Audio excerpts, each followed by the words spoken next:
Hello, hello. Welcome to Otherworld Connections. Oh, I cannot get the volume right on my microphone.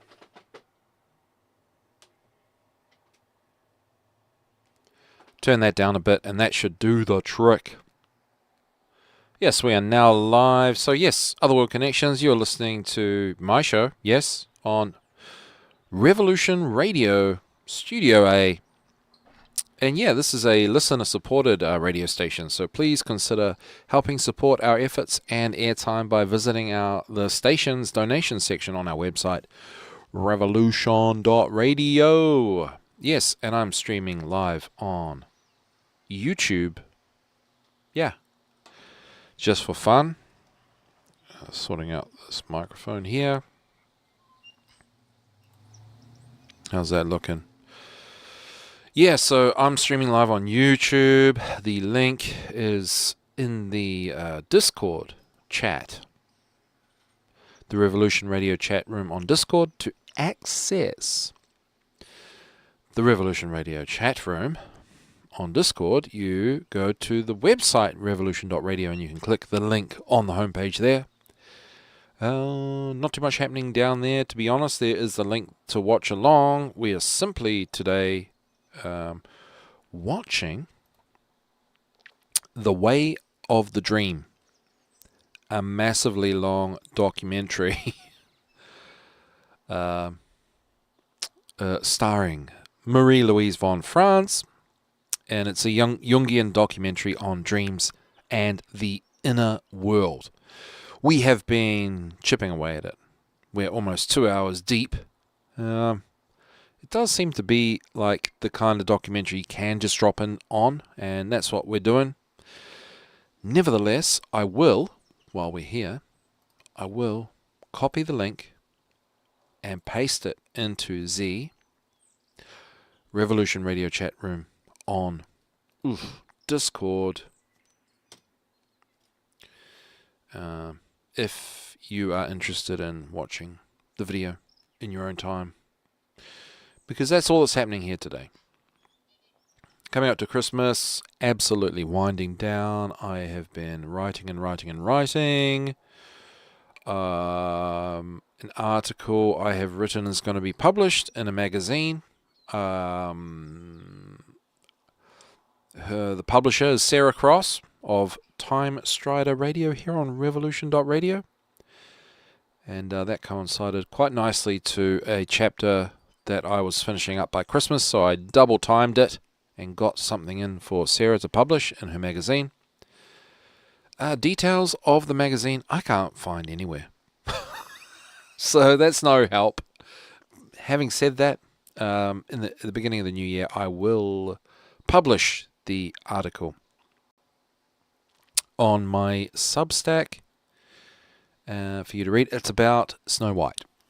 Snow White and the number 7. And, well, I hadn't finished going down the rabbit hole. I'm still going down that rabbit hole. So the article is, the article's complete, but it's going to be even more complete as I discover things about, well, Artemis, the ancient Greek goddess. All of the qualities symbolized by Artemis, the ancient Greek goddess, are contained within the story of Snow White. Every single thing. Every single thing. And I always wondered why these gods and goddesses, they symbolize so many things. Well,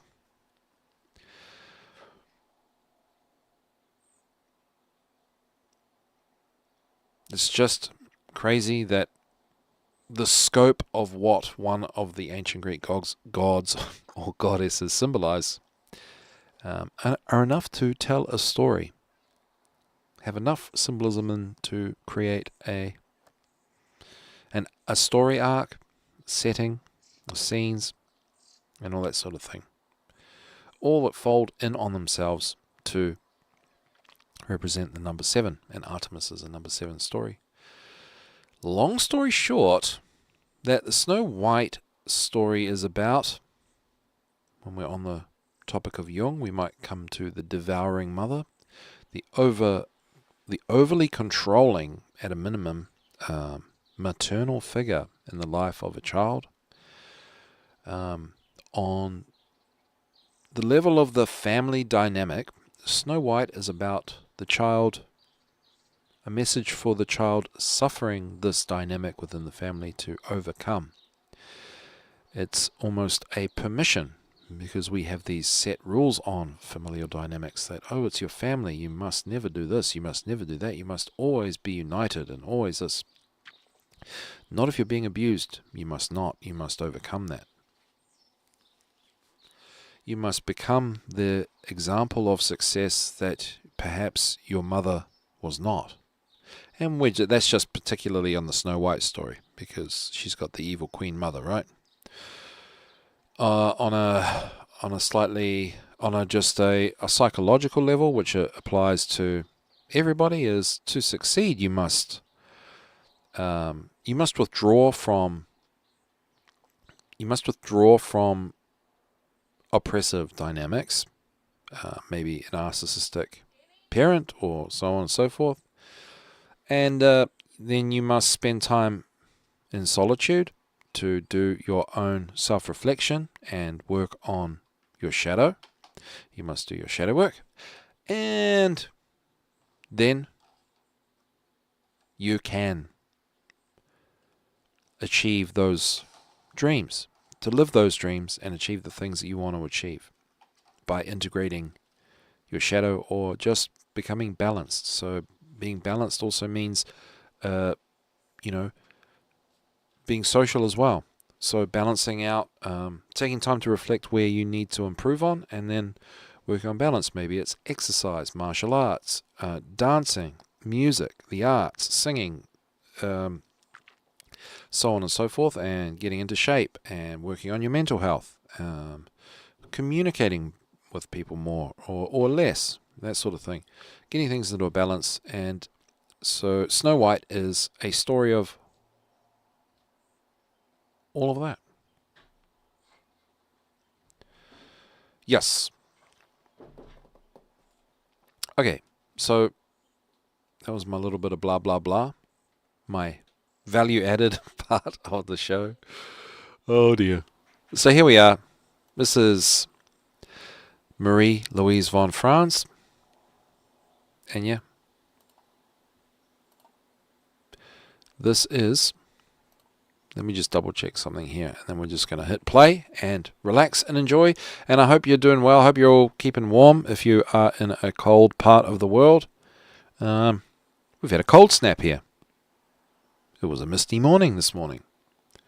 We went from the mid-80s to, I don't know, something cold in Fahrenheit.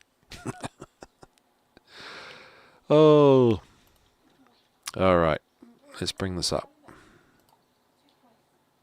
All organized, good to go. I'm going to hit play and I'm going to shush.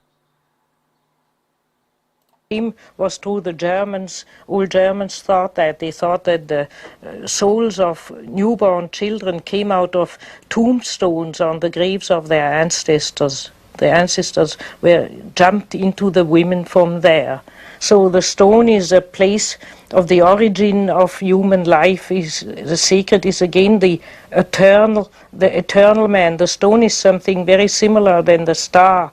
It has to do with the eternal, everlasting substance of the human being. That was projected into the stone. So with this sacred stone, which is a primitive thing under his head, a kind of fetish, which makes him capable of connecting with the beyond, Jacob goes asleep and the sun sets.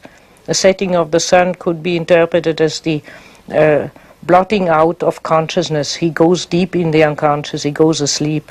And in that moment he sees a ladder going up to the sky. Now this famous Jacob's ladder, on which angels go up and down, is the motif of a continuous connection with the realm of the gods. For instance, in the shamans and the medicine men of most countries, in their initiation, they climb a tree or they climb a ladder or they climb on a rope up into what they say the sky, it's naturally only a few meters, what they do in reality. And with the idea of going up into the ghost world and into the world of the gods and having the connection. And for instance, the medicine men in Tibet and China of old were called the master of the cord, because only they had that connection. They could climb up to the sky. And in other places it is a tree or a ladder. It's simply one of the means to go up step by step and have a connection with the divine world.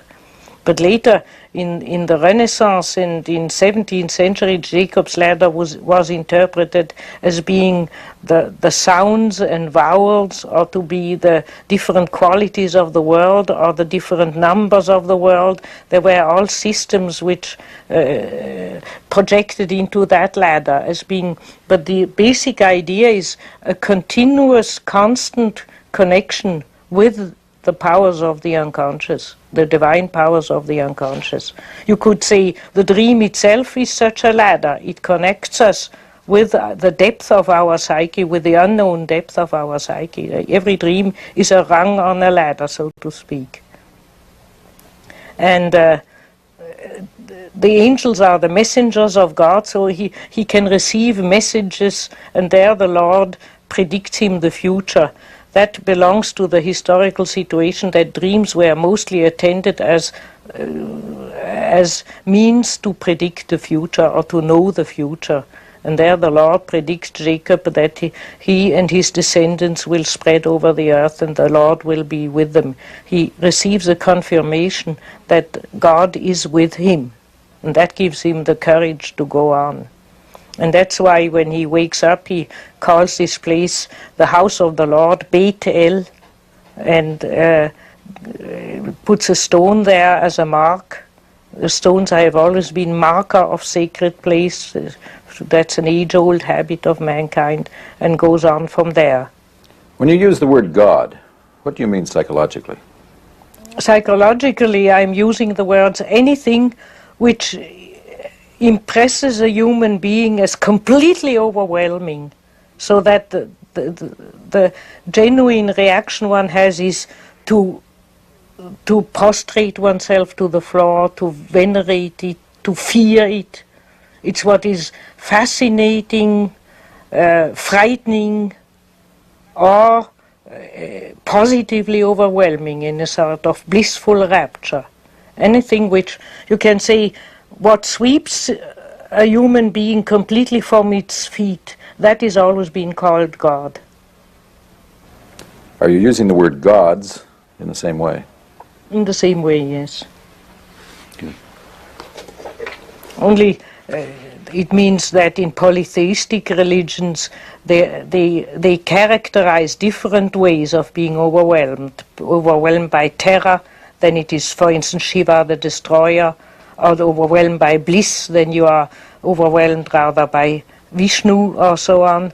But in all polytheistic religions there are always assurances that really all those many gods are one. And when you have a monotheistic religion, like in Christianity, they are secretly more. For instance, we have Trinity and saints and angels. There's always a secret polytheistic. So monotheism and polytheism always interpenetrate each other. Sometimes the accent is more on the one, and sometimes the accent is more on the many who are one.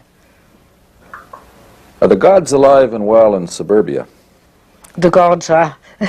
The gods are nowadays everywhere where one doesn't expect them, and mostly in the desert. They are, for instance, in the bottle of alcohol, or in the LSD, or in some other addiction. Or the Wotan, the god of rage, is, for instance, in terrorists. A terrorist, generally, if you analyze him, is just dedicated to an overwhelming rage. And the rage has him, he has not the rage has him. So that is his God. So we have an innumerable amount of gods, but because we don't venerate them and we don't look at them, they are mostly nasty. That's why, for instance, if somebody has his God in a brandy bottle. You have to find him, for him, a relationship to a spiritual God. You have to drive out the negative spirit by a positive spirit. In Jacob's dream, angels bring in messages from God. Obviously, people back then believed in angels. But what aspect of the psyche do they represent? Are angels still alive today, or did they all die? Well, I can tell what happened to me and my friend Miss Hannah. We were driving into town, and suddenly she stepped on the brakes so that I flew into the window. And I looked around. There was nothing around. At that moment, a child behind the car made itself loose and ran right in front of our car, but we had already stopped. And I said to Miss Hannah, how on earth did you do that? The child wasn't visible when you stopped. It wasn't yet visible at all. And she said, something in me told me, brake at once, brake at once. I don't know what that was. Now, historical man would have said, an angel told me that. My protecting angel told me that. It is sometimes as if a benevolent presence interferes with what we are doing. Miss Hannah had no idea why she braked. She just felt like a voice in her ear saying, brake, brake, and she braked. Now, people sometimes fall down from a roof and get caught up by a tree branch, or they have a bad car accident where theoretically they should be dead and they are practically unhurt, and that makes them feel that there was some intentional meaningful agency at work which helped them or saved their lives, a presence, and that it is not just a mechanism because thing does it intelligently. That's why one feels it's like a personality helping one, something personal, something protecting or personal. We have also naturally evil angels which can lead us down the road of destruction.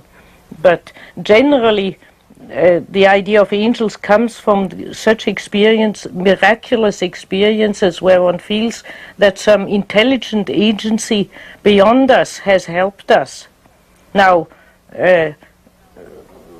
one feels a present. The angel has also sometimes to do with the idea of a double. Most primitive people in primitive civilizations believe that we have somewhere living in the bush or also invisibly accompanying us behind us a greater personality, an invisible double. Now, we would say that's a personification of the unconscious, of the maker of dreams. And if one sees that double actually in reality outside, then it is generally a symptom of death, primitives say, because they think that we are, as long as we live on earth, split. We have a consciousness, a restricted consciousness, which is the thing we would now call our ego consciousness, and we have a greater personality, invisible personality, which lives behind us or somewhere in the bush, and which so only appears at certain moments. And if a primitive is saved in such a miraculous way from an accident, he would think that his double has done it. So the double and the angel protecting angel have a lot to do with each other. It's always the same experience that something more intelligent and greater than your ego is alive in you, and sometimes makes you do things or arranges your fate against your own will and against your own planning. And that is an experience I think everybody has had in his life sometimes.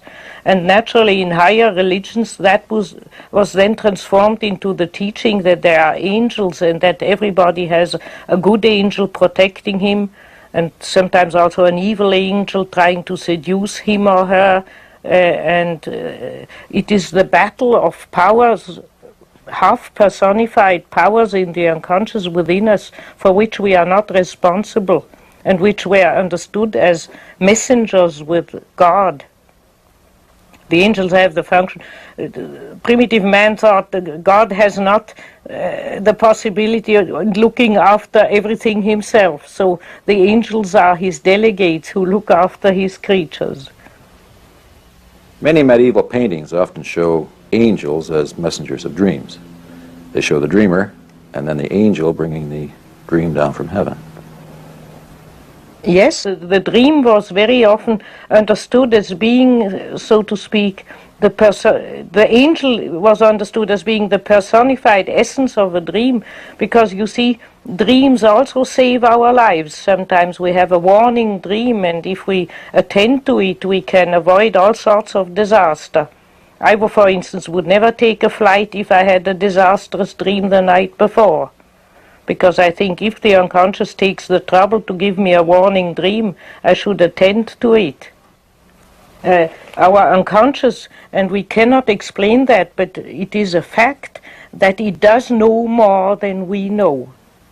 That it is as if the unconscious of the human being is expanded into outer nature and has informations which we cannot have. And therefore in dreams you get sometimes warnings or informations about things you cannot possibly know. In Jacob's dream, an inner authority gives him direction for the rest of his life. We talked earlier about how that inner authority can be projected out onto an individual or a great personality. Can it also be projected onto a cause or an ideology? Yes, you can either project on a personality of a spiritual or worldly leader, or it can be an ideology, an ism, or a religious conviction, which you also then look at to be the highest goal and dictating important factor of your life. That is just as possible.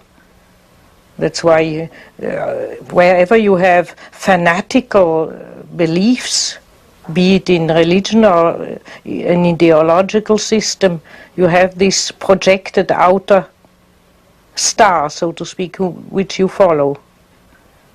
Can you give us some examples of leaders on whom people have projected their star? Hitler was a malefic star, so to speak, to whom thousands of Germans followed. And Christ was a beneficent star whom millions followed. There are naturally false prophets and good leaders, bad leaders, and even that history decides, and if one looks closer, even the good leaders have some drawbacks, and it is not so clear, but you have the same when somebody elects a guru or has a too great transference to his psychotherapist or so on. It's always having projected the star, the uniqueness of the personality onto the other, and being fascinated by the person out there instead of following it within. And how would that apply to movie stars? Just in that sense. For instance, a feminine movie star, you see how all the teenagers of the world try to dress in the same way and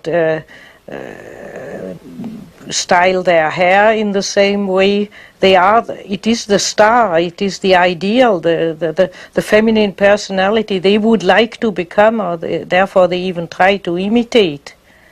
And the same with male movie stars. That while generally movie stars also start the whole clothes fashion and so on, everybody imitates them. It is, so to speak, the ideal man or the ideal woman they represent. And as the ideal changes every 5-10 years, there are always new stars with a new style which then appeal to a new generation or to other people. To be a model personality, so to speak, for everybody. Is it a good thing or a bad thing? I think it's neither a good thing nor a bad thing. It depends on what one does with it. For instance, you can say that if the British hadn't in those hard times during the last World War projected their star on Churchill and have had complete belief and courage, which gave them courage, they would have probably not stood through the ordeal. So Churchill, being the star of the British nation in a dark time, saved the British nation. So in that case it had a beneficent effect.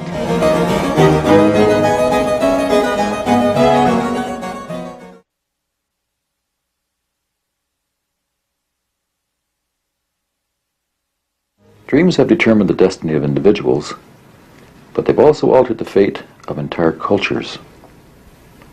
Let's look at 3 dreams which determine the destiny of our civilization. Dr. von Franz, first of these I'd like to look at is the dream of a young man who lived in the desert almost 3,000 years ago. He was his father's favorite child, and his father gave him a coat of many colors. He had 11 brothers who were intensely jealous of him. And one day he told his brothers this dream. Behold, we were binding sheaves in the field, and lo, my sheaf rose and stood upright. And your sheaves gathered round it and bowed down to my sheaf. And then I dreamed that the sun, the moon, and 11 stars were bowing down to me.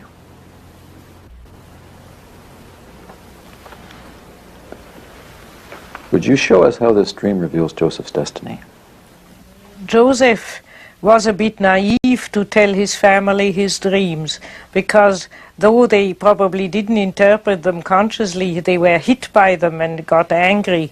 Namely, the first dream says that the sheaves of wheat bow before him. Now the sheaves of wheat have been in those times a simile of the generations of human life. There is, for instance, a whole symbolism in Egypt, and you have allusions to it also in the Bible, that man is like wheat. He blossoms, he is cut by death, and from the roots he sprouts again. So the cycle of life and death and eternal returning to eternal life has been always projected into the wheat. You have that also in the Greek Eleusinian mysteries. You have it in the biblical saying that if the corn doesn't fall onto the earth, it doesn't bear fruit, and so on.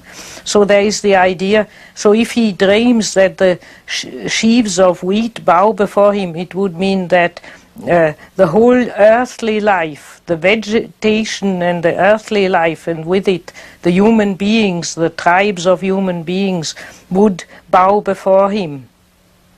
It is a dream which shows his inner election to become a leader, a leading, outstanding personality. And naturally, some people further remote might fall for that and admire him and follow him and imitate him in the sense we mentioned before. But the family generally hates a family member to be a genius or to be outstanding or different. Sometimes you have families who have a genius child and they identify with it and run the show with it and kind of bask in its glory. But more frequently, if we read the histories of gifted people, outstanding people have generally trouble with their family member. Jealousy and wanting to bang them down into shape, and misunderstanding of their outstanding fate. It has also to be said that outstanding personality generally is pay in some way for their outstandingness. They have also generally some unpleasant characteristics to compensate their greatness, and therefore they are difficult to swallow for the surrounding. And Joseph naively tells his dream, and the reaction becomes quite clear. And then he has even a worse dream, namely that sun and moon and the stars bow before him as if he were the new sun, the new center of the sky. So this is again a very exaggerate formulation of his outstandingness, of him being the man elected by the Lord. from a modern standpoint, one must conclude that Joseph was not knowing about his importance, that he was rather underestimating himself. If one has such a dream, if he needed such a dream, it shows that he probably thought himself consciously as a very ordinary person. And that's why the dream hammers into him, no, you are something special, you have a special destiny, and the sheaves of wheat and the luminaries in heaven will bow before you. You are the center, you are the important person. On you everything will depend one day. That also prepares him to later take responsibility for his tribe, for the Jewish tribe. Without such dreams, nobody can take the responsibilities of a leader. But with such a dream, one can take the responsibility. One knows one has to stand there and have the courage to take the responsibility. In your practice as an analyst, have you ever seen a dream like Joseph's which revealed a person's destiny? Oh, yes. I had, for instance, in my practice, a painter who painted, he was his training was, but also his predilection was, that he painted very accurately outer things and therefore earned his living mostly by very accurate old-fashioned portrait painting. Not modern portraits like Chagall or Clay or so on, but old-fashioned photographic-like paintings. And that was his passion, and he had a violent resistance to what he called modern art and its destructive and impossible ways he despised. And night after night he dreamt that he had to change completely and paint inner things and abstract things. And for instance, he used always dark colors. He had clear dreams which said he had to paint in bright colors. And he had a very disagreeable physical symptom. Among other, he was impotent, and as soon as he began to obey the dreams, his physical symptoms and his impotence disappeared. He was cured by having to change completely his artistic style. Now, that was not a vocation where he had to change profession. He had only within his profession to change completely his way. But you have other people. I have had people where they had to change profession. They had to become writers, or they had to give up everything and do something else instead. That's naturally always a terrible moment of fear and crisis, but what we call a vocation, a call, to have a call to do something, that occurs very often. And quite frequently the neurosis of people comes from the fact that they don't have listened to their call. Joseph later became quite a dream interpreter. Here's the dream of the Pharaoh, which he interpreted.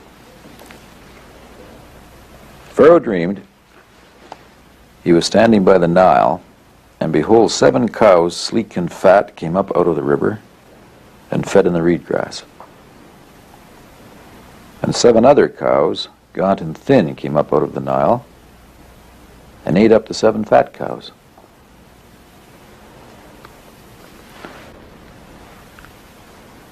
Joseph's interpretation saved Egypt from a fate of starvation.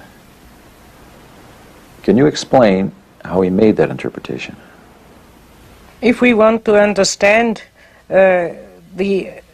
Joseph's interpretation, we have to a bit follow up the thoughts of that time. Now, the cow in Egypt was a mother goddess, and for instance, they thought that a heavenly cow covered the whole heaven. A cow was standing over the sky and supported by the god of air, Shu, and on her belly were all the constellations of the star. When you looked up, you really look at the belly of an enormous cow. And the Isis, the great feminine goddess Isis, was also sometimes represented with a cow head, and so was the goddess Hathor. And so the cow had to do with the cosmic maternal principle, with the principle of feminine fertility of the earth and the sky naturally giving the rain in those dry countries. The milk is the rain is the milk of the heavenly cow and guarantees all life. And the number 7, according to the thoughts of those times, was always associated with the 7 planets and with the 7 metals and so on, and meant a complete cycle. After 7, with 8 it begins. That has also to do with a week. We have 7 days, and the 8th day is a re-beginning. So it is associated with 7 is in the tradition of number symbolism is associated with the symbolism of a complete cycle of time. So Joseph thought along those lines and thought there will be a complete cycle of time of fertility where the mother goddesses will give plenty, and then a cycle where there will be poverty, and so he predicted to the Pharaoh that there would be 7 years of plenty and then 7 years of hunger and drought would come, which fulfilled itself completely. That was the way he thought or he interpreted the dream. You know, the amazing thing about that is that the Pharaoh acted on the interpretation. If the President of the United States suddenly said, we're going to build big storage bins and put all the grain of the West into them for the next 7 years, we're going to have a famine. And he said that that's based on a dream I had last night. The whole economy is going to change because of the dream I had last night. He'd be put in the loony bin. If the Pharaoh came to you with that dream, would you have given that interpretation? Yes, if I knew I have an old Egyptian pharaoh before me in my practice, I would talk in that language. The third dream of destiny is a dream which we all know, but perhaps don't realize is a dream. It's a dream of a carpenter who was engaged to a young woman whom he believed was a virgin. And when he found out she was pregnant, he had this dream. Behold, an angel of the Lord appeared to Joseph in a dream, saying, do not fear to take Mary for your wife, for that which is conceived in her is of the Holy Spirit. She will bear a son, and you shall call his name Jesus, and he will save his people from their sins.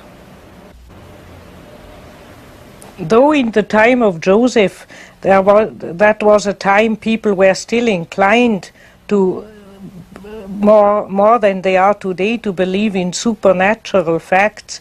Obviously, Joseph too had his very common and ordinary suspicions against the pregnancy of his wife. And he needed this dream of God to tell him that the supernatural divine birth of Christ had taken place. In all religions, the central teaching contains such paradoxes, namely generally something which is right against human experience.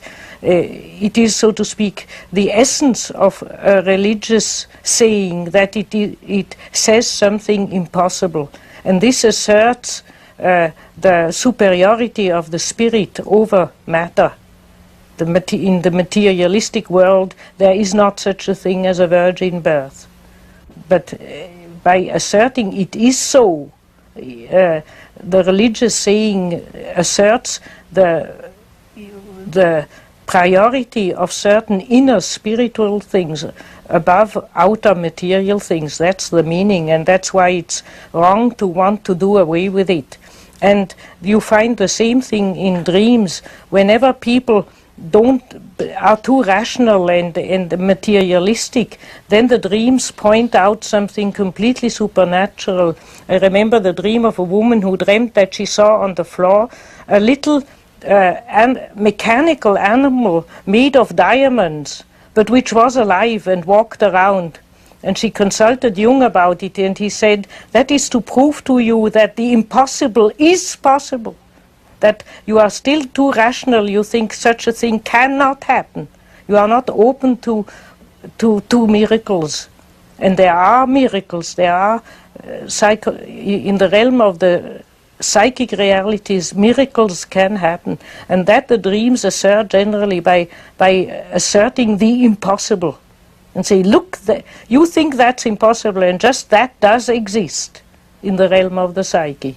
It doesn't exist in the realm of matter, but it does exist in the realm of the psyche. And Joseph also needed the angel, a messenger from God, to, in a dream, tell him that Christ was born in a supernatural way, conceived by the Holy Ghost, which is how most heroes, mythological heroes and heroes in different religions are born. The virgin birth is not something unique for Christ, but most supernatural savior figures are born in such a way, or conceived in such a way. And Joseph, according to the spirit of the time, took that completely literally and accepted it, and stood up for the Virgin Mary and accompanied her and protected the child and carried all the difficulties for her without ever wavering in his faith, because naturally one can imagine that the people in his surrounding talked quite differently about these events. So it shows again how here the dream unites certain people into a common action, and that was the dream life is a community promoting factor. If people attend their dream, some people always think if one attends one's dream, one becomes a solitary lunatic, funny kind of autistic person who follows his own dream in an asocial way. But that is not true. Very often dreams order us to relate to somebody or something which doesn't occur to us at all in consciousness. And so the dreams create social bonds and new social behavior, just as much as they sever sometimes old social ties. But this dream is not at all an asocial phenomenon. And that you see here, that Joseph, who might have turned against his wife and been destructive to her, through the help of a dream, completely changes his attitude and supports her throughout her whole life.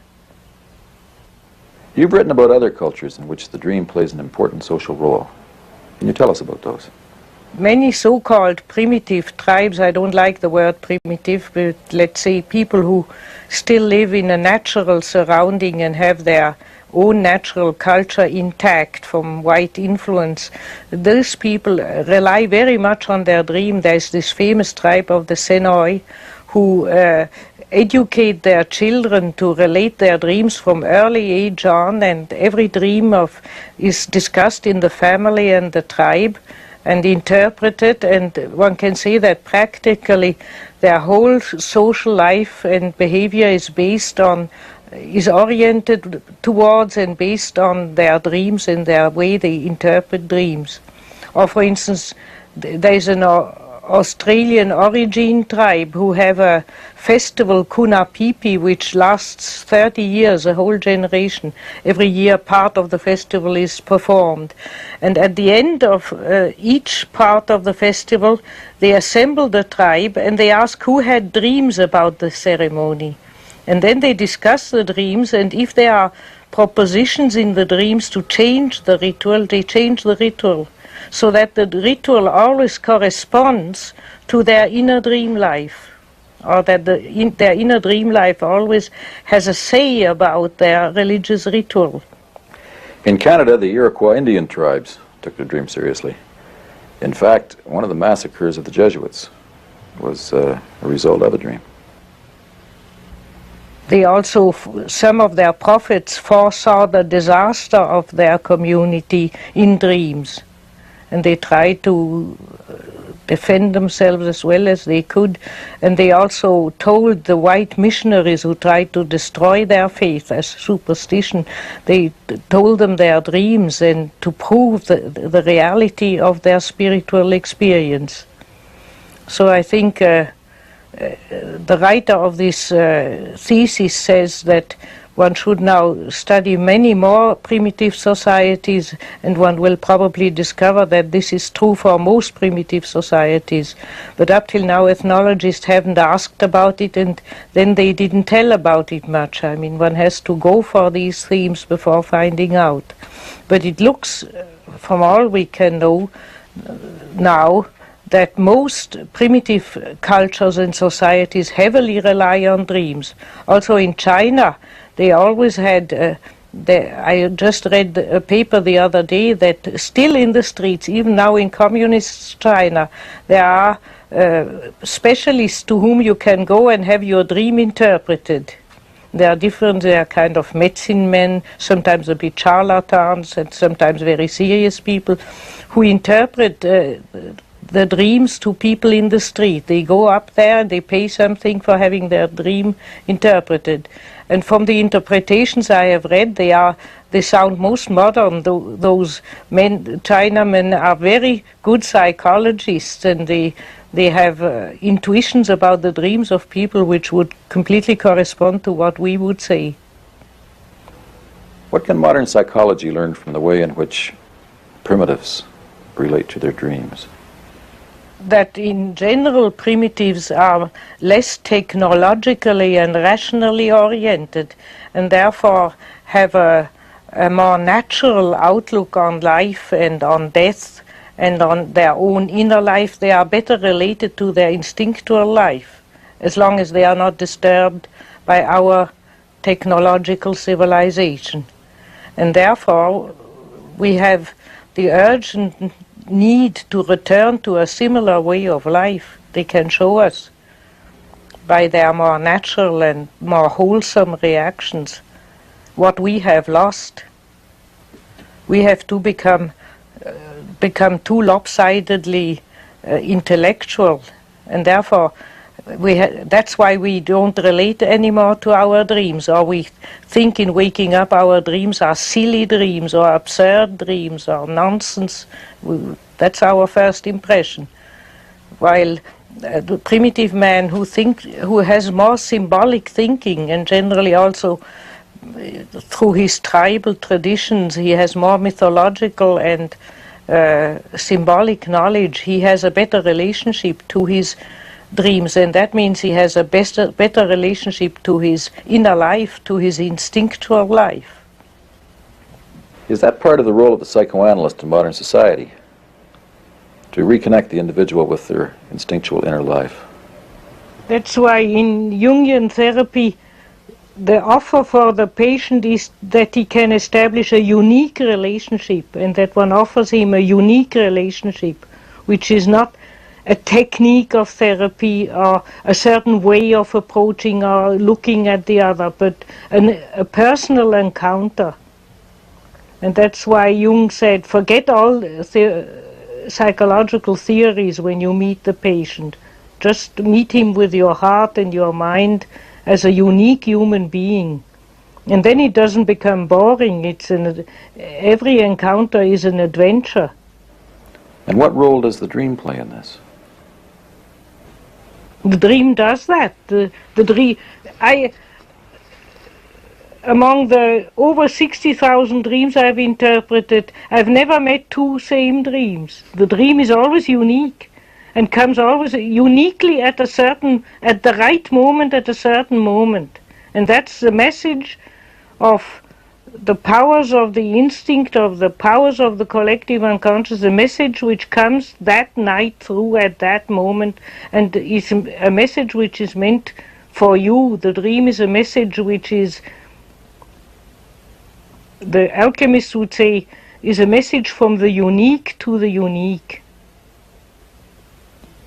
Namely from the divine center of the psyche to the unique individual one is, and to the unique situation one is in. And that's why you can never predict dreams. You can never go to bed and say, I'll probably dream about this and that. It never comes off. You will always dream about something completely different. So at the source of the dream there is a creative mystery which we cannot rationally explain. It's the creativity of nature. It's the same creativity which has created the million of species of animals and flowers and plants on the earth, which man could never invent. And the dreams are also like flowers or plants. They are something unique you can only marvel at.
All right. 3 minutes, we're coming up to a break. Yeah. Crazy, eh? The crazy bit was the indigenous tribe in Australia that would have the long ritual that they would adjust based on the dream that they would have. I'm trying to find out more information about that. It was a ritual or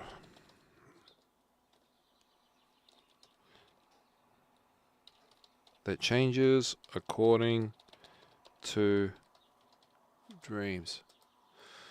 See if we can figure out.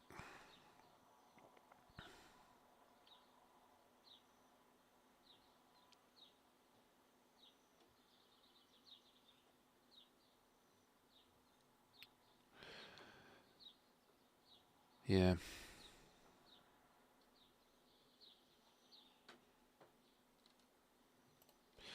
She did say 30 years. 30-year ritual or a celebration.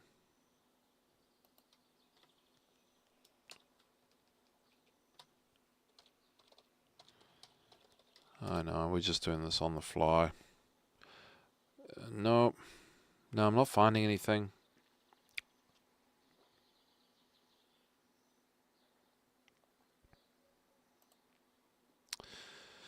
Yeah, they all just lead to dream time, but I think that's like scratching the surface. So, oh well. Yeah, so you're tuned into Otherworld Connections. We are watching a documentary with Marie-Louise von Franz, The Way of the Dream, a Jungian documentary on dreams and the inner world. That's what we're chipping away at over the coming weeks. I don't know, where do we find the time? I don't find the time to watch 9-hour-long documentaries, so I am crowbarring my personal interests into my own show. I hope you don't mind. Hey, it's interesting to me. I hope it's interesting to you. Dreams, Jungian symbolism, that's where it's at for Otherworld Connections. Right about now, I'm figuring out solutions, integrating Jungian stuff with fairy tales and other modalities to find a way to make fairy tales a therapeutic solution for different kinds of problems that families and communities face. We should be at the ad break now. I think I'm not actually transmitting, but we'll see. So I'm just going to press pause. We'll see you on the other side of the ad break.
Alright, welcome back to Other World Connections, not on Revolution Radio.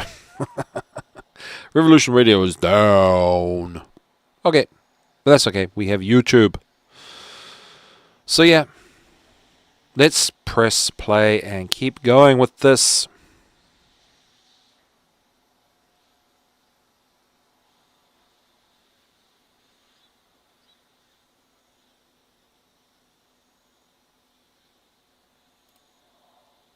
Perhaps it would be helpful at this time to look at a model of Jung's understanding of the psyche. Remember, this is only a general format. Every person is individual in their actual dreaming and in their actual process. But this is how he saw the general pattern. If we take this circle as the self that includes the known, the unknown, everything. And if we hold this line as the threshold of consciousness, by threshold I mean it's that space when you're waking up, when you just come over into this world, or you can fall back into sleep. Here is the unconscious, here is the so-called world of consciousness. Between those two is this little tiny ego. Tiny little thing. And yet all of our world, our reality, moves through that space. It's partly in the unconscious, partly in consciousness. In the unconscious, as Jung understood it, there are these floating islands in this vast sea. And these are known as the complexes. They are energy centers, and they have at their core what he calls archetypes. And those archetypes are immense energy, divine energy, that have the power to knock the ego right out. They also, however, are essential to human beings in that it's from that archetypal world that poetry, music, all the great arts come. And of course, religion is from that space. Now the complex comes into action when something out here in the ordinary world attracts it. I'll use an addict as an example because it's so clear with an addiction. Supposing I had no loving mother.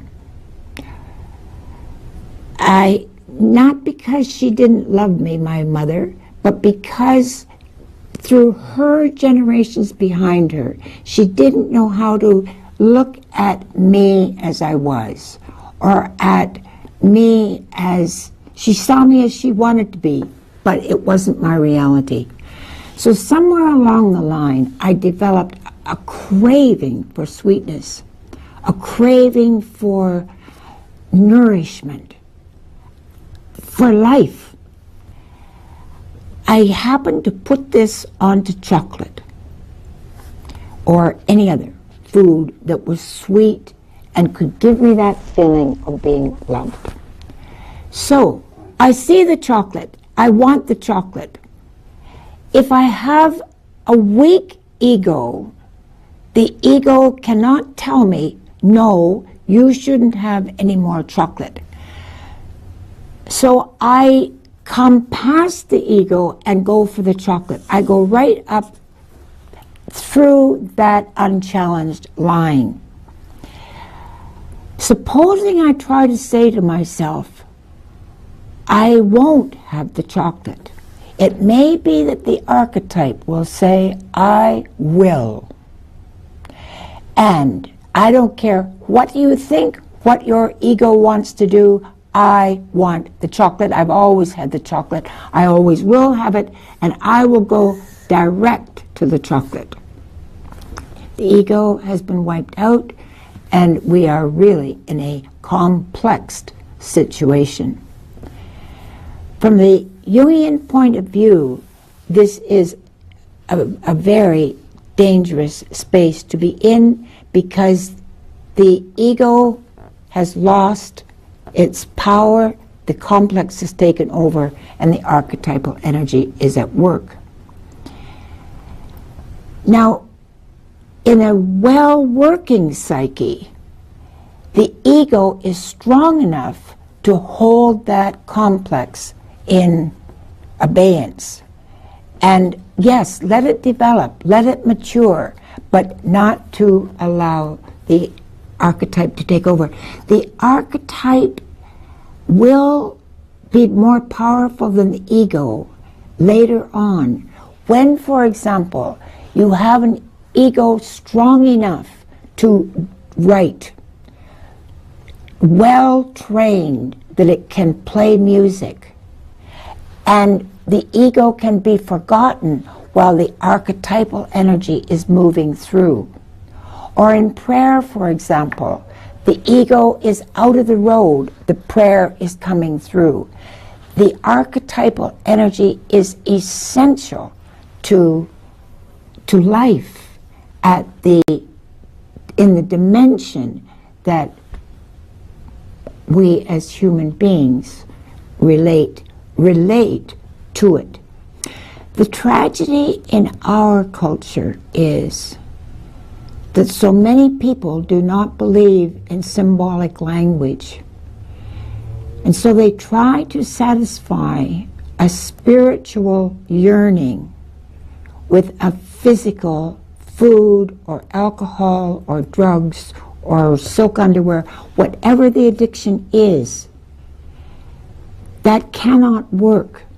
There is no satiation point for a spiritual longing by physical means.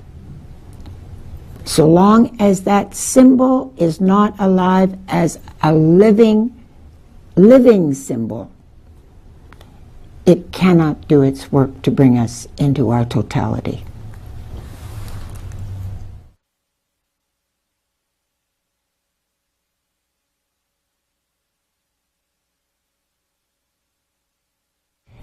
This series is really a short course in Jungian psychology.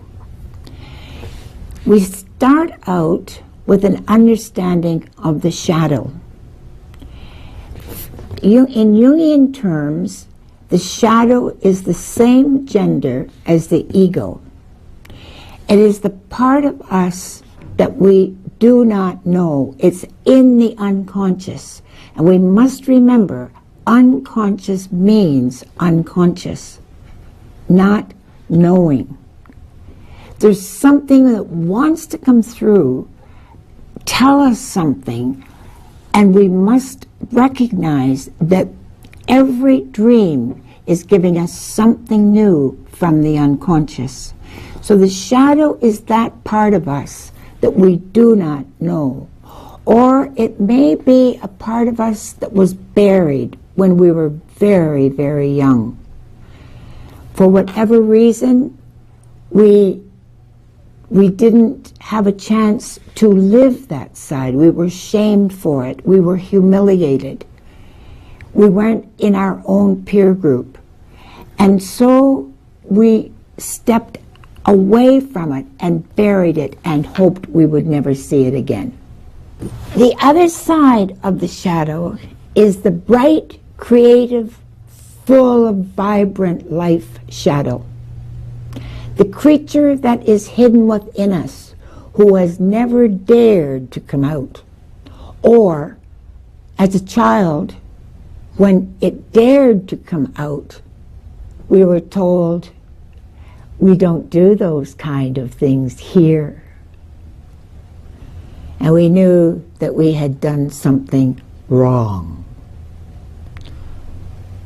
But if that shadow does emerge, that creative shadow, everything may become, yes, I said, yes, I will, yes.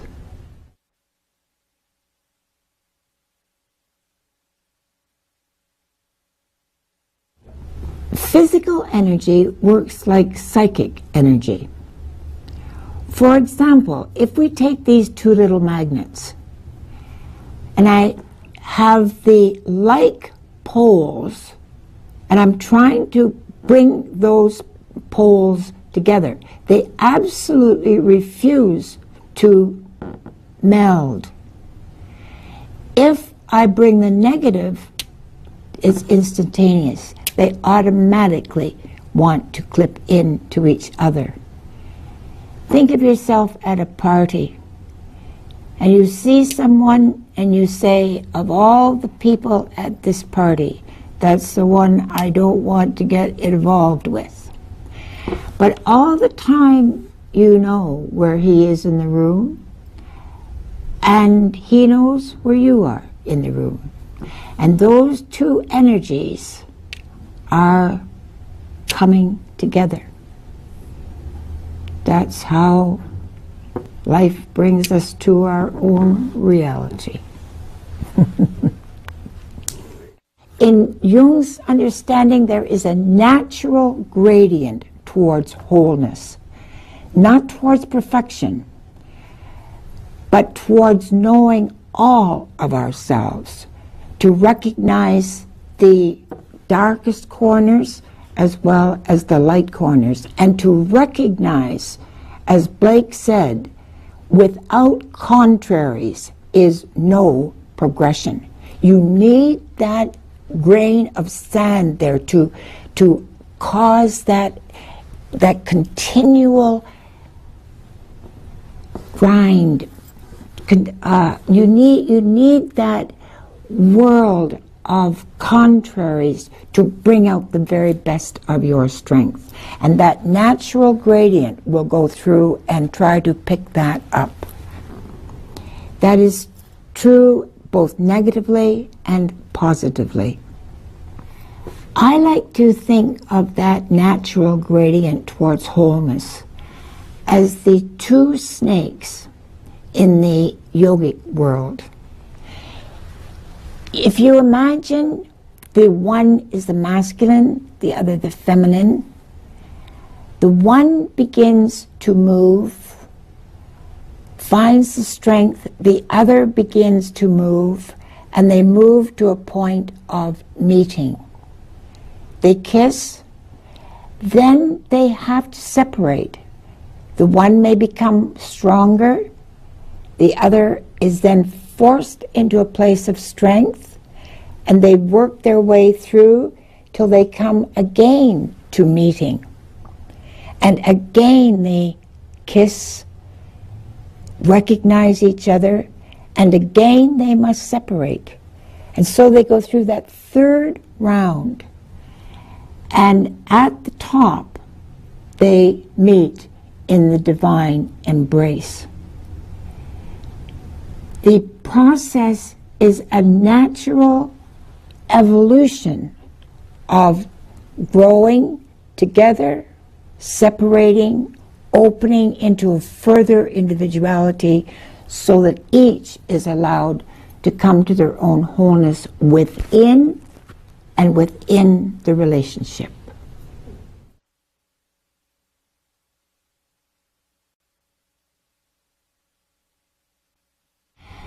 And now we are going to look at the structure of a dream. I think it's very important to realize that the archetypal structure in narrative is the same in a simple dream as it is in a classical play. It is in us that structuring of the archetypal energy. Take, for example, Macbeth. Very simple plot. We have the introduction, the rising action. I'm sure you all learned this in grade 12. The climax, the denouement, and the end of the dream is the lysis. That little part on the end that tells us where the energy wants to go. There are 5 parts to a classical play. And if we could remember the entire dream, there would be 5 parts there, but very few of us can remember them. Most of us just get the lysis. But that is very, very important, as you will see in a moment. In the introduction, we are given the characters, the plot, and the setting. We see that there may be some kind of conflict developing even in the introduction, but it is highlighted as it moves through the rising action. 2 conflicting energies begin to meet. Then they come to the climax, and something happens there that turns the energy of the play. So you begin to see whether the outcome is going to be good for the hero, quotation marks, or whether he is going to be destroyed. For example, Macbeth, everything seems to be going on his side until he gets to this climax. And Macbeth makes a decision. And here is what he says: I am in blood steeped in so far that should I wade no more, returning were as tedious as go o'er. Strange things I have in head which will to hand, which must be acted ere they may be scanned. That is his decision, and the rest of the play is the outcome of that decision.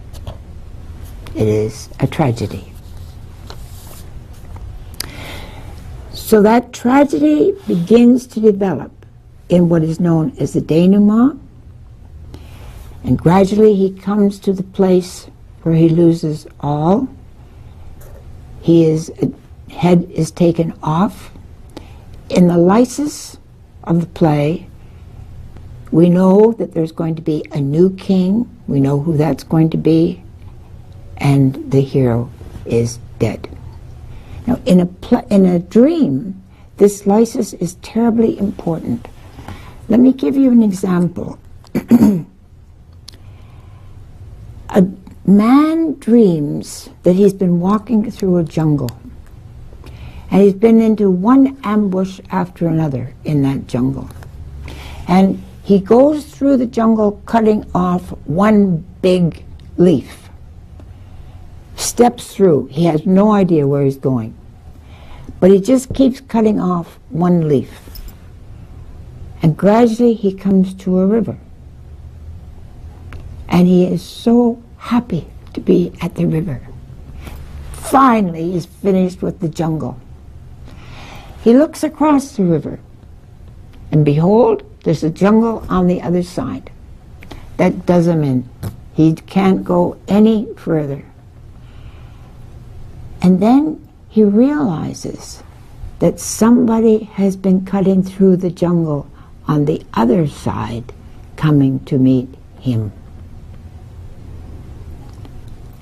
That divine presence has been coming through on the other side, and so he has the strength to go on.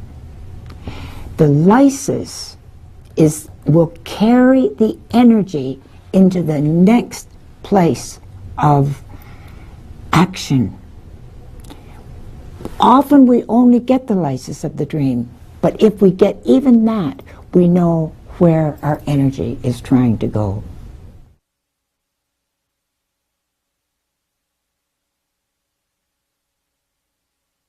We are left breathless if we follow our dreams and really understand symbol.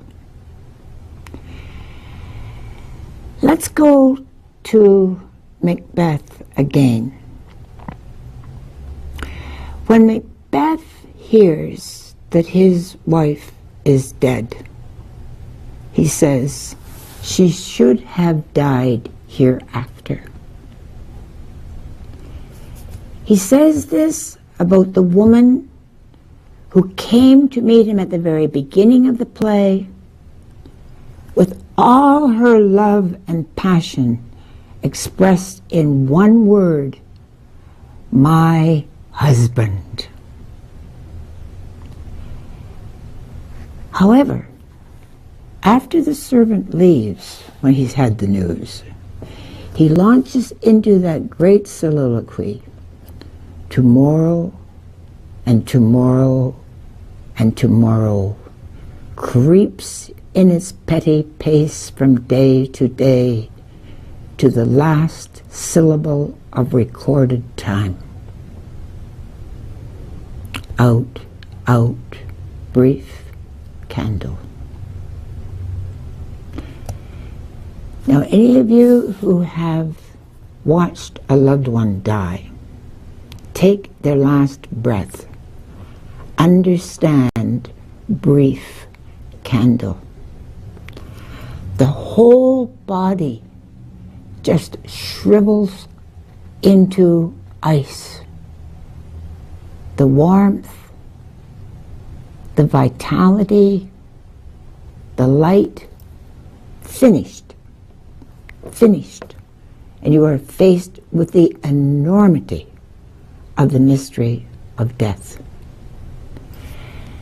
That tiny little phrase, brief candle, brings together the intellect,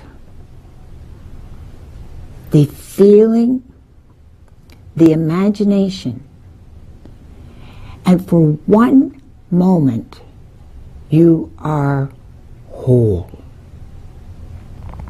That Jung says that without the archetypal image there is no healing, because the harmonic is in the totality of the symbol that can bring you into a wholeness that acts as a tuning fork for where you are going to go next.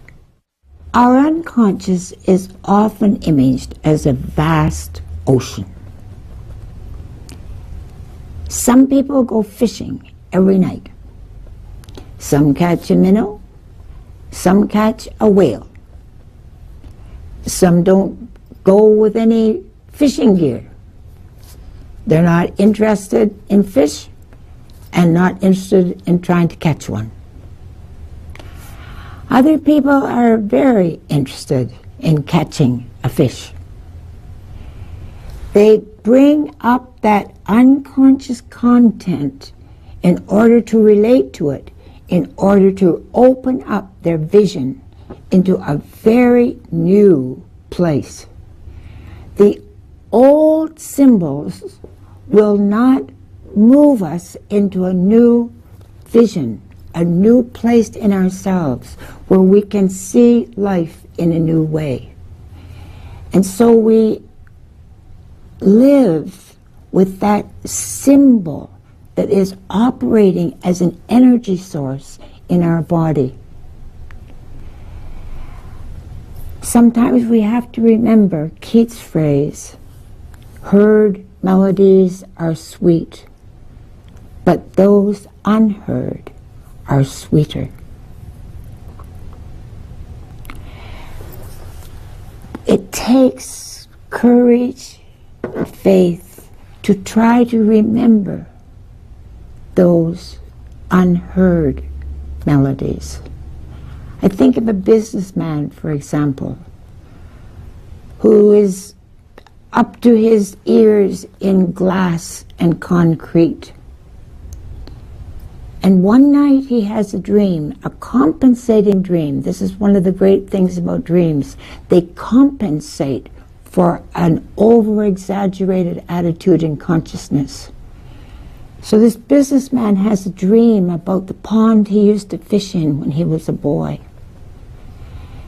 And the trilling of a bird brings him into a place in himself where he can hear those songs those unheard songs.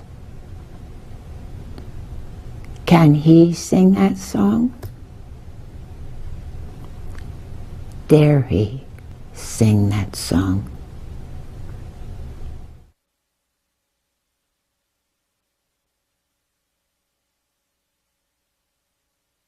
In our Western culture, our psyches and our DNA are filled with Christian and Jewish symbolism. It is really important when you're studying dreams that you recognize your own heritage and honor it, because it will be manifesting in ways that you could never have imagined.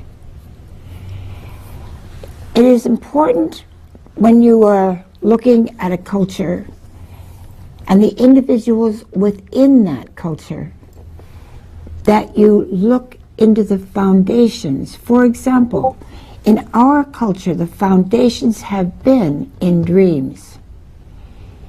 In the Jewish world, in the Old Testament, kings, prophets, leaders listened to their dreams. In the New Testament, Mary listened to the inner voice, bore a divine child, and her husband Joseph was told to take the mother and child to Egypt in a dream. He obeyed and saved their lives. The great biblical figures wrestled with their angels, and they either surrendered or found a new meaning for their lives.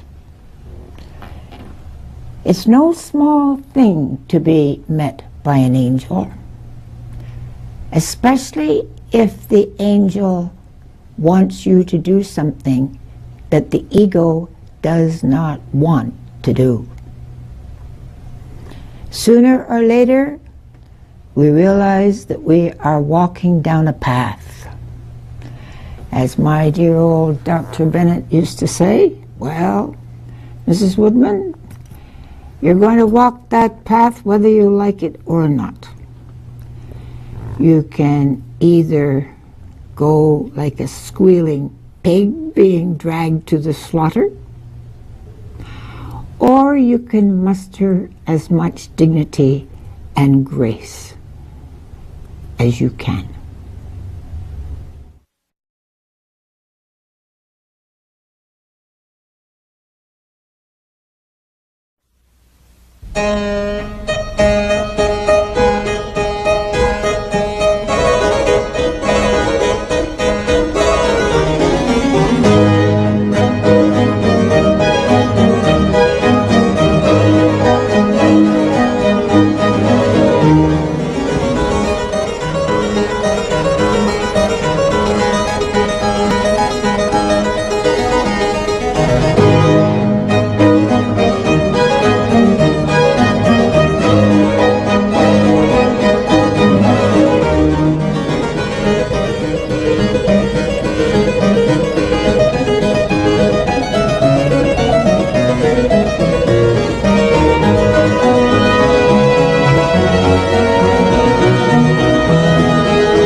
With our framework well in place, we turn now to the interpretation of modern dreams. Beginning with men, we see how dreams reveal an unlived shadow side. The shadow is the same gender as the dreamer. I think it's really important that we recognize, too, that in our society, when the feminine is mentioned, people tend to think we are talking about women.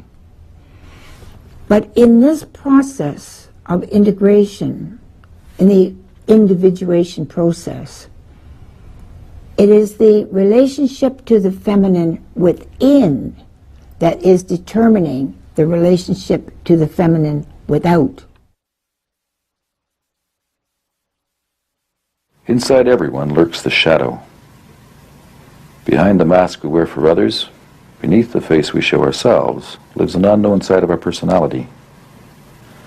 At night, when we lie helpless in our sleep, its image confronts us face to face.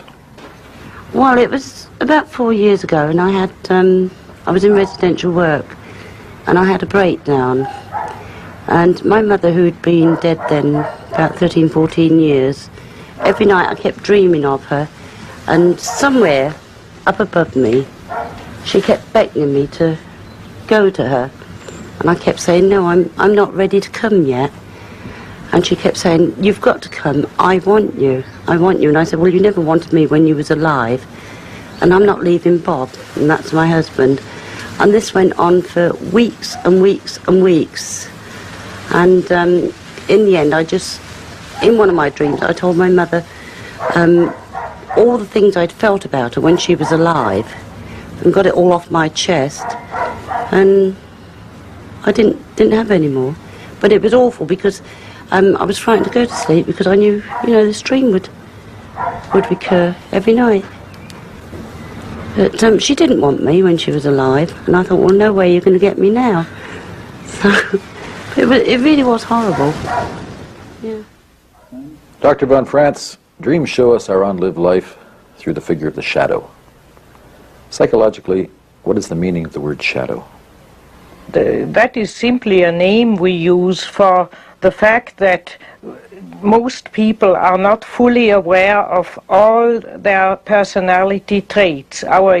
We like to imagine ourselves as being intelligent or generous or good-natured or practically gifted and whatnot. And there are other qualities of our conscious personality, inferior qualities, which we know somewhere. I mean, the surroundings tell us about them generally, and in quarrels it comes out. But we tend to push it into the shadow. We don't look at it. And when we think about ourselves, we forget about these qualities. Only our best friends and people we live with, our marital partners, can generally very clearly point out these more inferior traits. I'd like you to interpret a rather amusing shadow dream of a 13-year-old boy.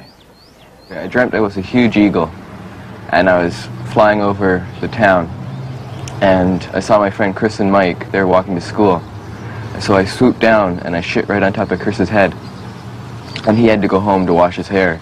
And then I was sitting on top of his roof, and he was going back to school at lunch. And so I swooped down, and I shit right on top of his head again. And he went crying inside, and I thought it was the funniest thing I'd ever done. In this dream we see again Gilgamesh and Enkidu, so to speak, in another variation. The two boys are friends, but they are also as contrasts.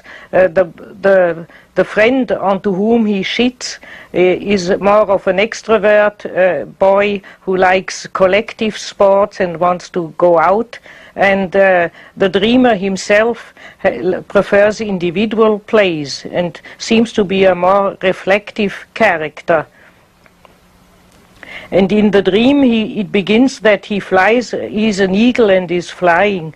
An eagle in general is, in heraldics, the eagle is always the animal of kings and leaders, and because one thought that, like the lion is the king of the wild animals, the eagle is the king of the birds. So he has something to do with the power drive, but also with spiritual elation, with high flights in thought and fantasy.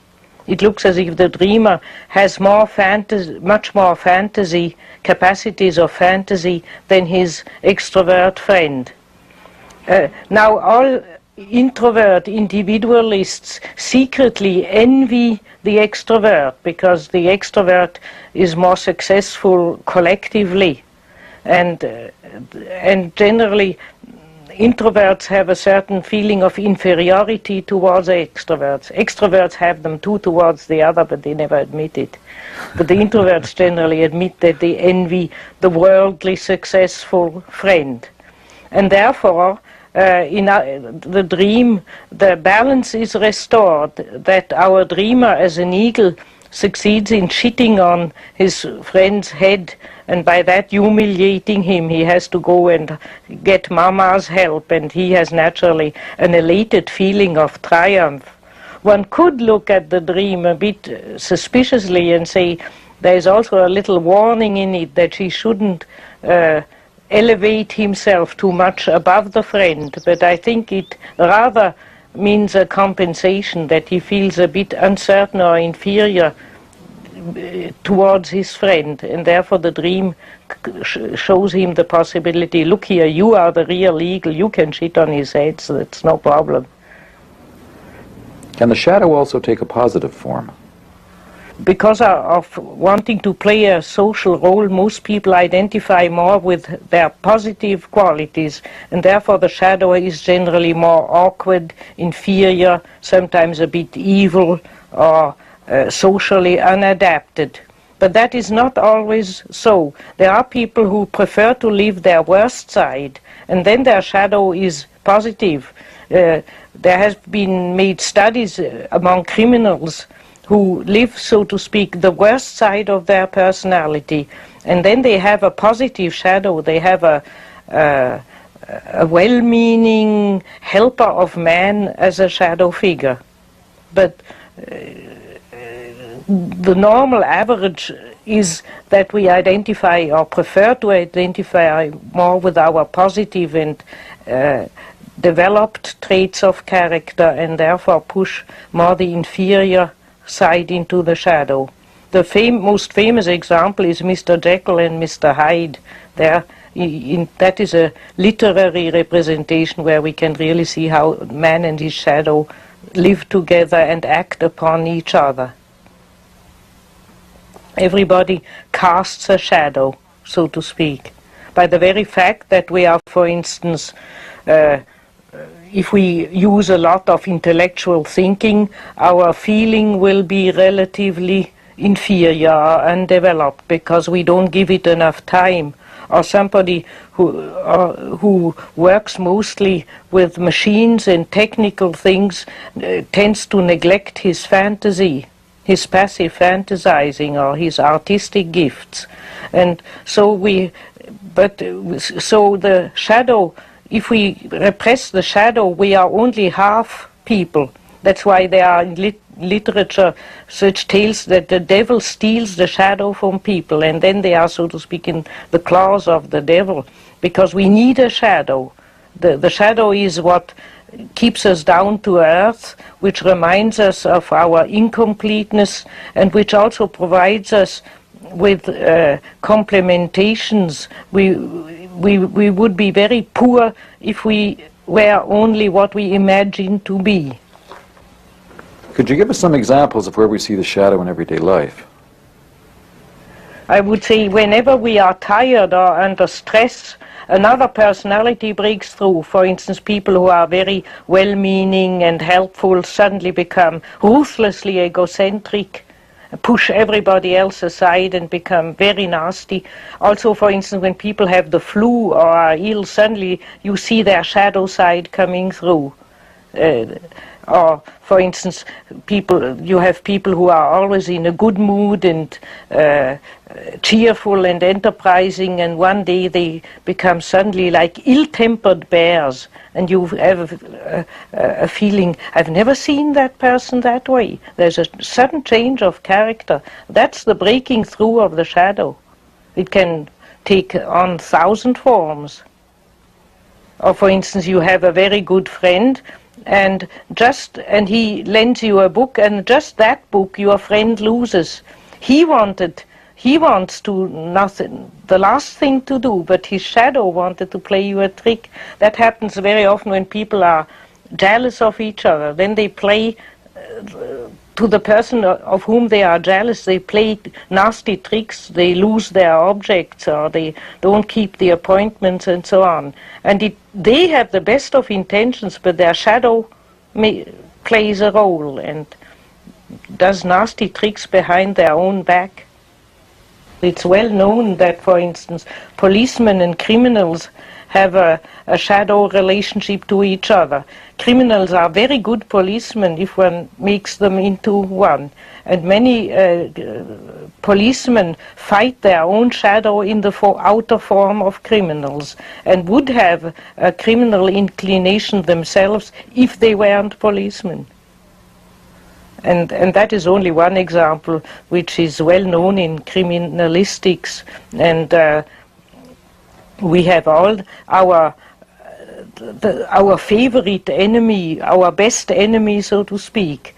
That is generally our shadow. We have to, if somebody gets on one's nerves without reason, if somebody does some harm to you, then you can't say it's natural that you hate him or her. But if somebody doesn't do special harm to you and you just feel madly irritated every time that person enters the room, you could just spit at them, then you can be sure that's the shadow. The best way then is to sit down and write a little paper on the characteristic of that person and then look at it and say, that's me. I have done that once when I was 18, and I blushed so that I was sweating blue in the face when I had done that. It's a real shock to see one's shadow. Well, about 3 days ago, I had a dream which involved a tiger that suddenly appeared in my house. And the tiger, I never really actually saw its body. All I actually saw was the head. And in our house here at Eton, we have long passages with doors on either side of our own individual rooms. And I remember being in the bathroom, and this tiger was trying to grab me around the door. It had its head right underneath the door, and its neck was thin enough to actually get underneath the door. And I remember standing there pushing really, really hard against the door. I wasn't particularly frightened. It just appeared to me to be really against me. And I wasn't particularly frightened of it, I just didn't want it to come in. Friends at the other end of the bathroom weren't at all worried about it, and I was. I was the only person that actually had any qualms about this tiger trying to get in. The more the people are righteous and therefore never live their shadow side, the more they project it, the others are always the evildoers, and that's where they live in a constant righteous indignation and really hunting down their own shadow in the form of the outer person. I just can't stand it if someone's got it wrong and I know that I've got it right. You know, I do have a temper, yeah. Clergymen are very problematic natures because the community expects them to always be mild and friendly and helpful and virtuous, and the poor man or woman has a shadow too naturally. So then they can't live their shadow, and if they live it, the whole community howls against them. And so they generally spend their relationship to evil by seeing it in other people and preaching against it. Is that too poisonous? Dr. von Franz, why are we so often chased or threatened in our dreams? Very often shadow figures pursue us. Burglars or all sorts of enemies pursue us.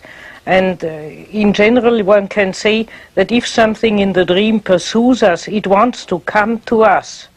If only we could, it demonstrates that something which belongs to us and wants to come towards us, but we are afraid of it.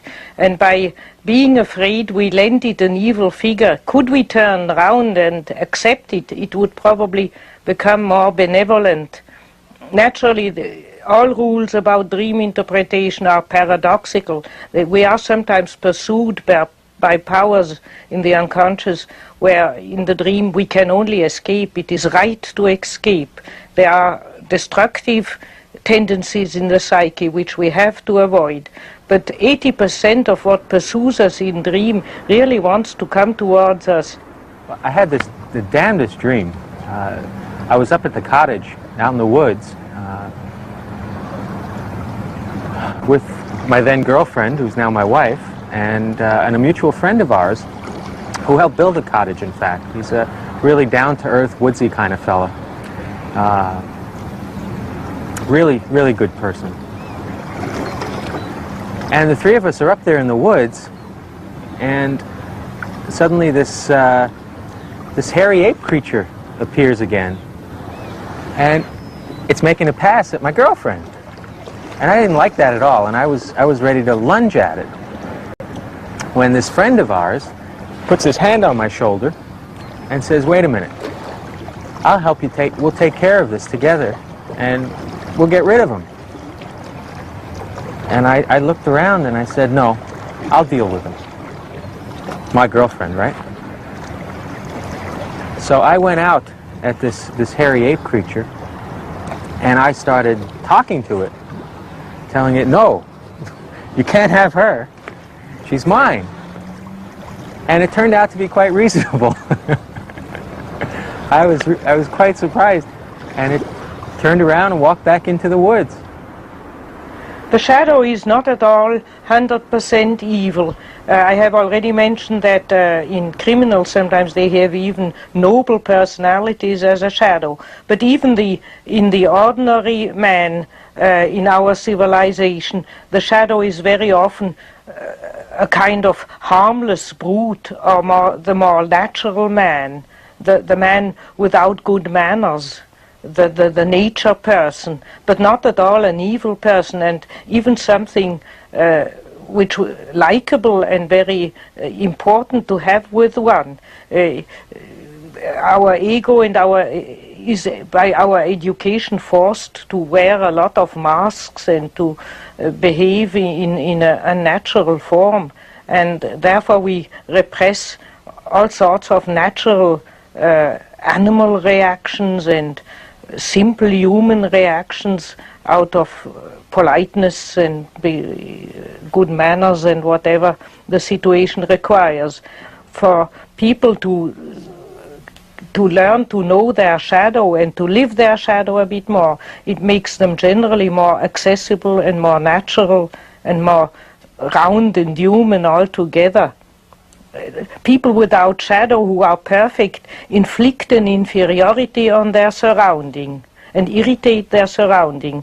And that's why one is so relieved if something nasty happens to them and say, "Thank God he's also only human." I've noticed that analysts try to be very correct with their patients, but sometimes there's a slip-off. And I've often noticed that when I produce a real slip-off in an analytical hour and the patient can make me powerful reproaches, it improves our relationship. Because the analysants feel, oh, after all, von Franz is only human, and now I feel above her and I'll pardon her. And that's a good feeling. And then one has a more natural human being to human being relationship. The shadow is really our best social function. It integrates us into the group. With our good qualities, we are above the group. With our shadow, we are man among men. And human all to human. And that is, that's why the shadow is very often in dreams represented as something important, or which one should love or accept, or not scorn, but fully accept within oneself. I was in a large house, a mansion as it's called, and there's an exhibition of paintings and drawings there, and in a series of large rooms. And the artist is a man called Szabo, and I remember this very clearly, S-C-Z-A-B-O, a name that means absolutely nothing to me. And yet the paintings, the drawings of animals sort of seem familiar. And then I was in another room, large room outside the exhibition. There were a lot of people there. My host was there. It was obvious they were getting ready for a cocktail party. And someone comes up to me, a man, and says, what costume, what coat are you going to wear? And starts to hand me a painter's smock. And I say, no, that's not me. How would you account for the man in the dream offering you a smock? Well, that's probably the costume I should be wearing if I were going to get serious about some of the things I should do. Returning to the idea of projecting the shadow, is that what lies behind the scapegoat? It is well known from group dynamisms that it is so terribly awkward to live and to be aware of one's own shadow that if somebody else within a group, or let's say in a family, does something nasty, everybody is relieved, because now you can say, it's the other who did it. We have a proverb, the good man pays great attention if the other does also evil. So you can say, it's the other, it's not me. And that plays a great role in the so-called scapegoat psychology, and how in certain groups, and mainly also in a family, sometimes one child or one member of the family takes on the role of doing all the evil the other would like to do and don't dare to do. And then the others push that person more and more into that evil role. And probably even in the criminal in society has a similar role. He's like a negative redeemer. He redeems society from having to face its own shadow, because then they can say, it's that fellow who did the murder. I only wished to do it but didn't dare to do it. And so if somebody has a weak personality, a weak ego, he can even succumb to suggestions and act out shadow things which other people really wish or desire. It's very difficult. In the shadow side of our personality, we are very much mixed up with the surrounding world, and it's very difficult, and therefore it is very important to know our shadow and to keep it out of the group phenomenon. Otherwise we weigh down our surrounding with all our unlived nasty qualities. And that's why, for instance, in the antiquity, the old Greeks and the old Jews and many other populations have the idea of a purification of the community by choosing some people as scapegoats and sacrificing them or driving them out into the desert, and they take all the sins of the community with them. They carry the projection, they are the shadow, they pay for it, and then the others feel, so to speak, all right again. And perhaps some people can also remember that at a party, as they say, the devil suddenly got into them, and with a little bit of alcohol they suddenly misbehave terribly, and the next morning when they wake up they can't understand how they did all these things and said all these things they said. That is generally not only a breakthrough of their own shadow, but of the group shadow. The evil they acted out not only their own evil, but the evil of all other people as well. Would you talk about Nazi Germany in that regard? They projected mainly the shadow onto the Jews. That was the scapegoat. And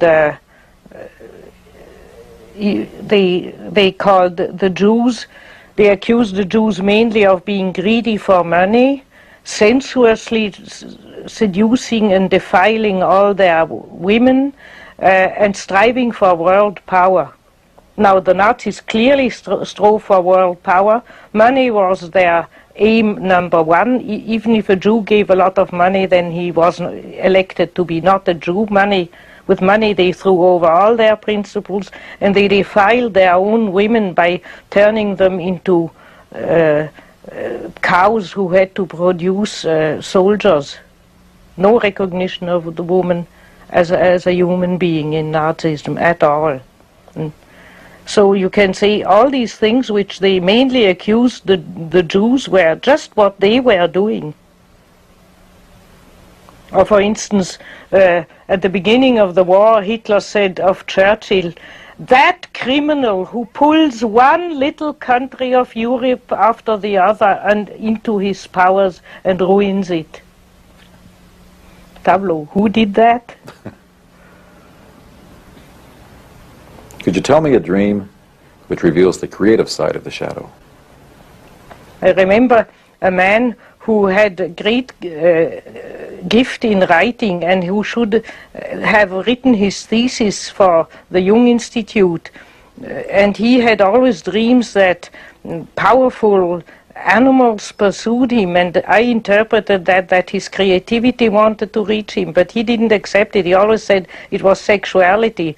Now actually he had a woman friend and had very satisfactory and lots of sex, and therefore I didn't believe his interpretation. But he didn't want and couldn't write till he dreamt that he was pursued by a bull, and he ran, and the bull was after him, coming closer and closer, and in the last minute he jumped over a fence, and the bull stood still and went onto his hind legs, and he looked back and saw the erected penis of the bull, and it was a ballpoint. So I said, now there you are. After that he wrote an excellent thesis.